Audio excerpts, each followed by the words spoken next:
Roughing It by Mark Twain, Chapter 51. Vice flourished luxuriantly during the heyday of our flush times. The saloons were overburdened with custom. So were the police courts, the gambling dens, the brothels, and the jails, unfailing signs of high prosperity in a mining region, in any region for that matter. Is it not so? A crowded police court docket is the surest of all signs that trade is brisk and money plenty. Still, there is one other sign. It comes last. But when it does come, it establishes beyond cavil that the flush times are at the flood. This is the birth of the literary paper. The Weekly Occidental, devoted to literature, made its appearance in Virginia. All the literary people were engaged to write for it.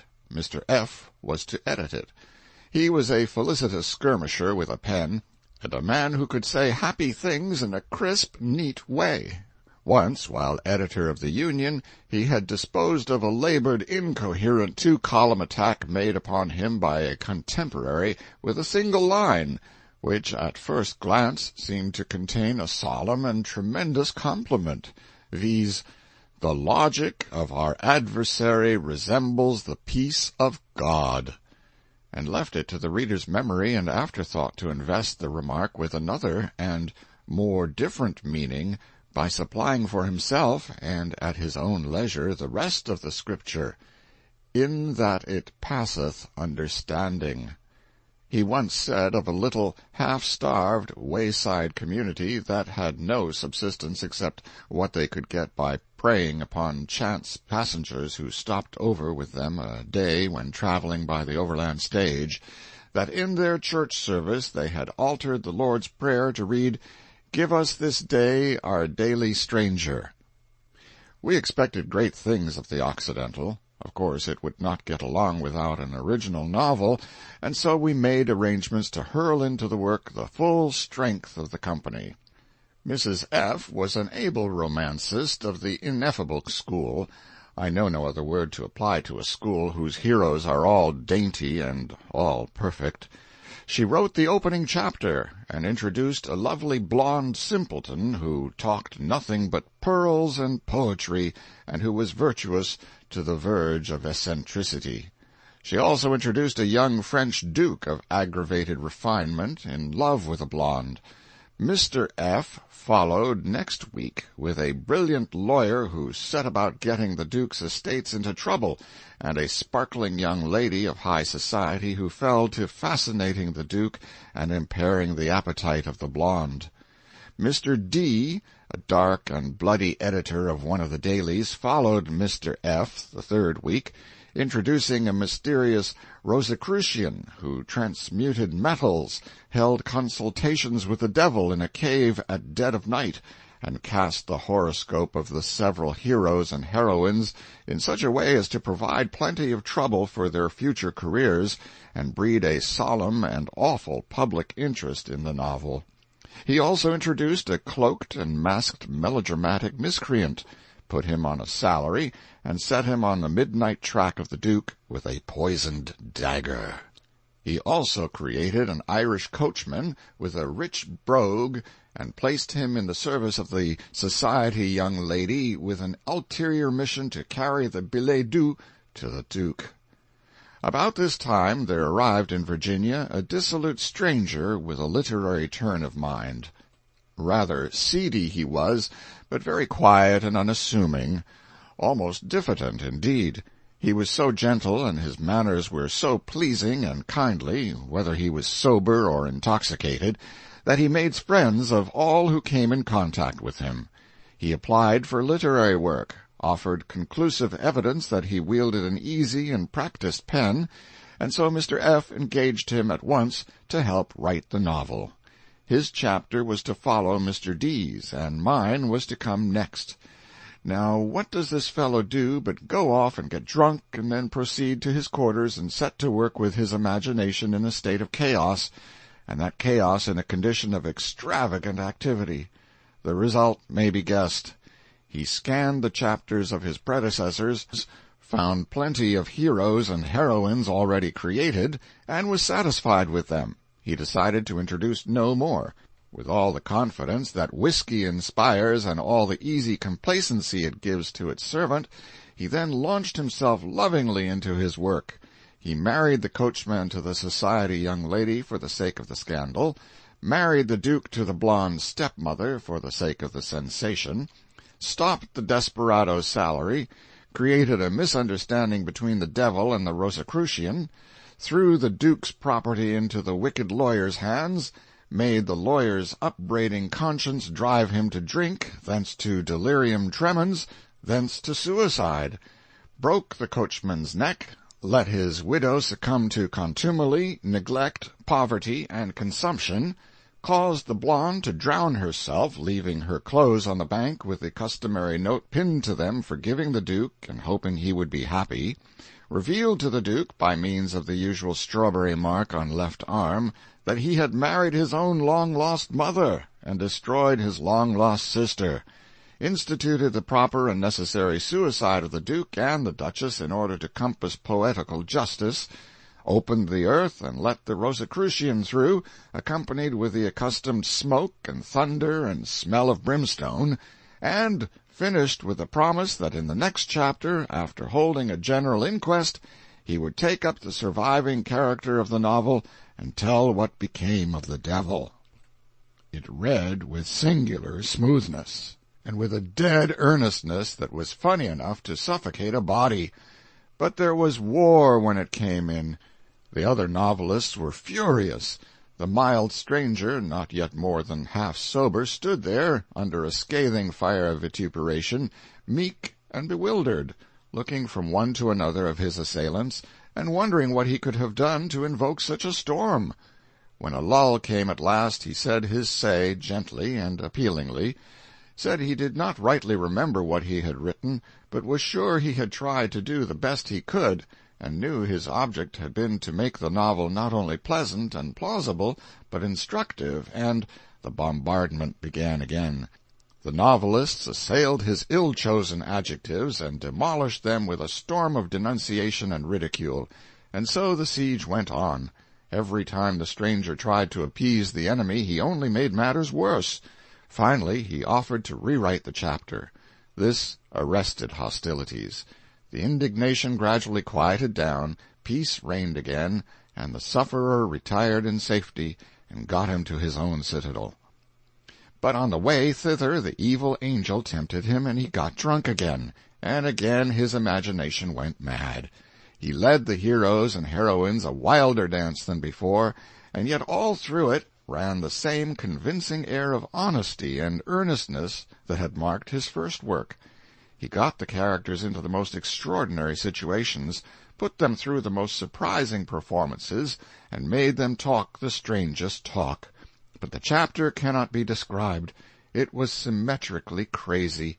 It was artistically absurd, and it had explanatory footnotes that were fully as curious as the text. I remember one of the situations, and will offer it as an example of the whole. He altered the character of the brilliant lawyer, and made him a great-hearted, splendid fellow, gave him fame and riches, and set his age at 33 years. Then he made the blonde discover, through the help of the Rosicrucian and the melodramatic miscreant, that while the Duke loved her money ardently and wanted it, he secretly felt a sort of leaning toward the society young lady. Stung to the quick, she tore her affections from him and bestowed them with tenfold power upon the lawyer, who responded with consuming zeal. But the parents would none of it. What they wanted in the family was a duke, and a duke they were determined to have, though they confessed that next to the Duke the lawyer had their preference. Necessarily the blonde now went into a decline. The parents were alarmed. They pleaded with her to marry the Duke, but she steadfastly refused, and pined on. Then they laid a plan.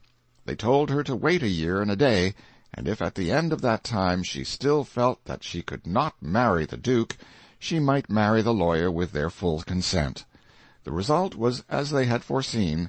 Gladness came again, and the flush of returning health. Then the parents took the next step in their scheme.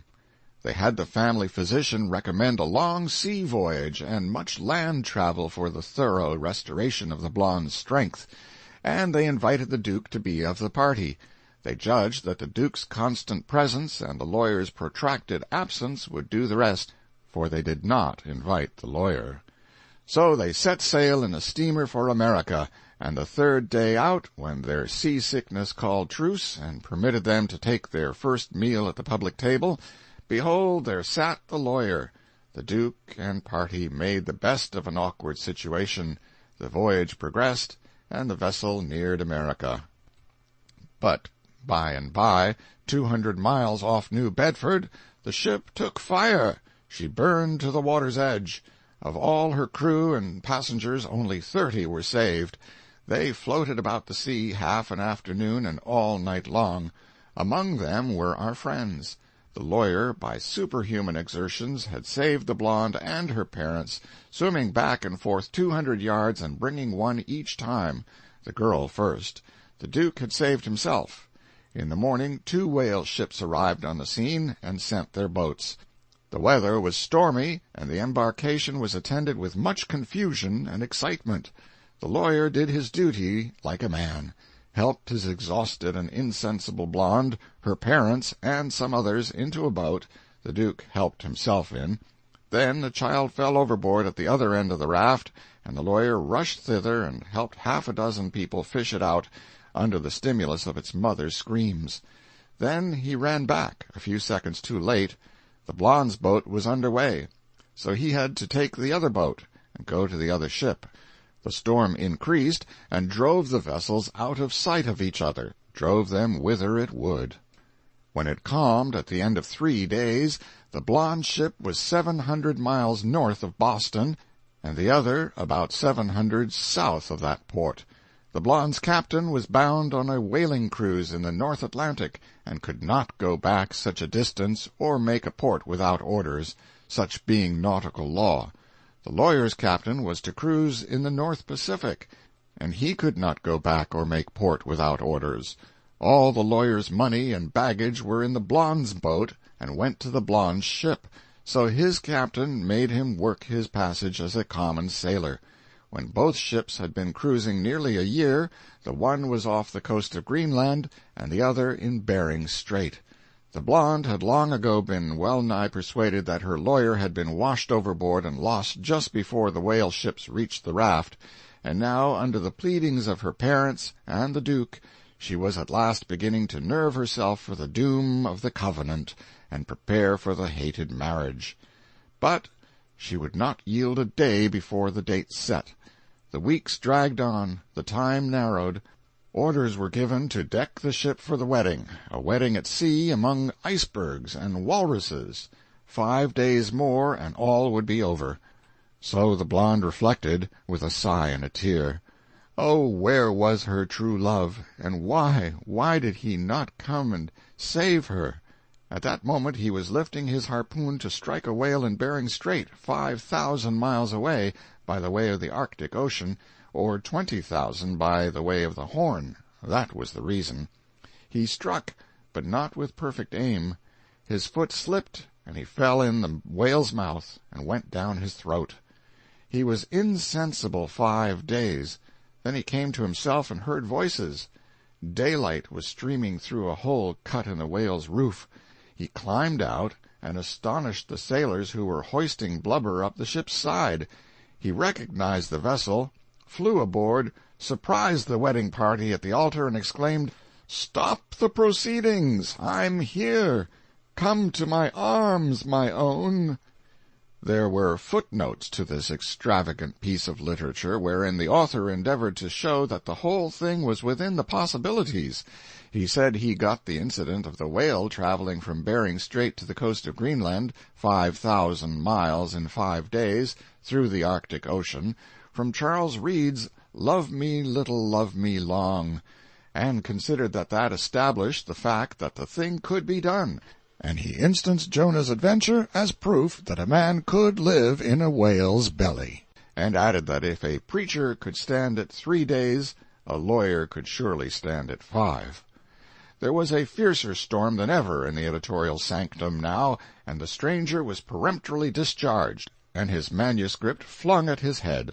But he had already delayed things so much that there was not time for some one else to rewrite the chapter, and so the paper came out without any novel in it. It was but a feeble, struggling, stupid journal, and the absence of the novel probably shook public confidence. At any rate, before the first side of the next issue went to press, the Weekly Occidental died as peacefully as an infant. An effort was made to resurrect it, with the proposed advantage of telling a new title, and Mr. F. said that the Phoenix would be just the name for it, because it would give the idea of a resurrection from its dead ashes in a new and undreamed-of condition of splendor. But some low-priced smarty on one of the dailies suggested that we call it the Lazarus, and inasmuch as the people were not profound in scriptural matters, but thought the resurrected Lazarus and the dilapidated mendicant that begged in the rich man's gateway were one and the same person, the name became the laughing-stock of the town, and killed the paper for good and all. I was sorry enough, for I was very proud of being connected with a literary paper, prouder than I have ever been of anything since, perhaps. I had written some rhymes for it, poetry I considered it, and it was a great grief to me that the production was on the first side of the issue that was not completed, and hence did not see the light. But time brings its revenges. I can put it in here. It will answer in place of a tear dropped to the memory of the lost Occidental. The idea, not the chief idea, but the vehicle that bears it, was probably suggested by the old song called The Raging Canal, but I cannot remember now. I do remember, though, that at that time I thought my doggerel was one of the ablest poems of the age. The Aged Pilot Man. On the Erie Canal it was, all on a summer's day, I sailed forth with my parents, far away to Albany. From out the clouds at noon that day there came a dreadful storm that piled the billows high about and filled us with alarm.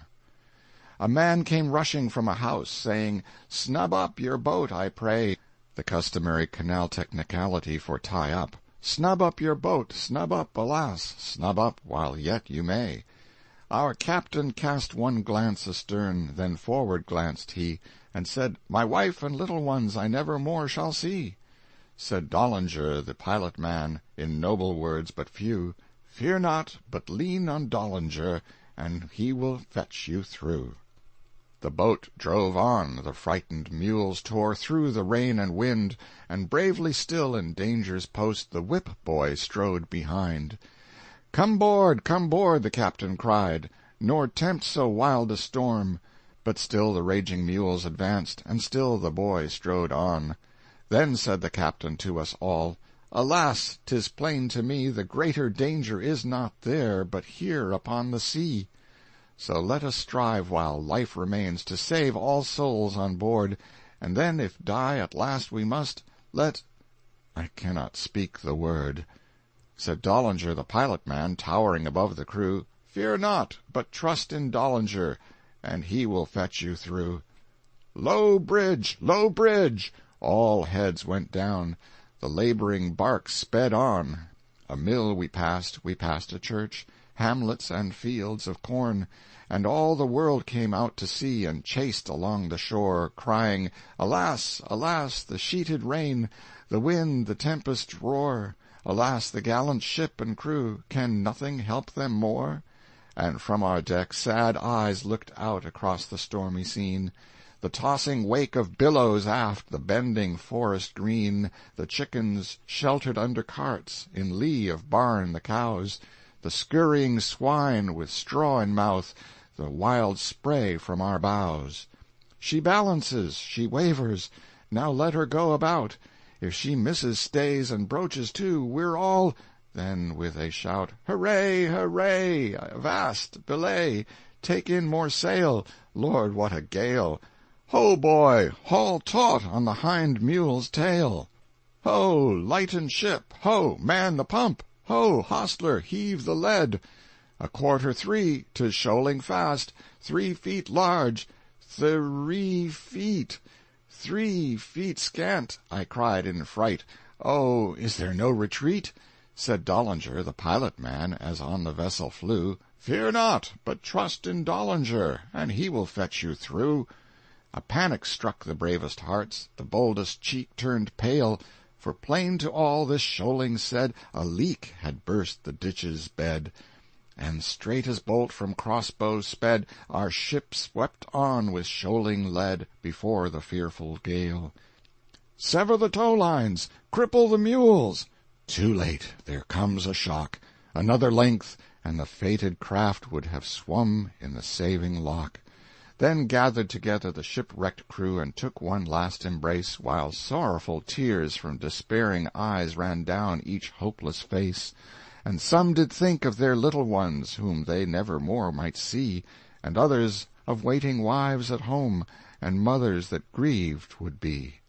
But of all the children of misery there on that poor sinking frame, but one spake words of hope and faith, and I worshipped as they came.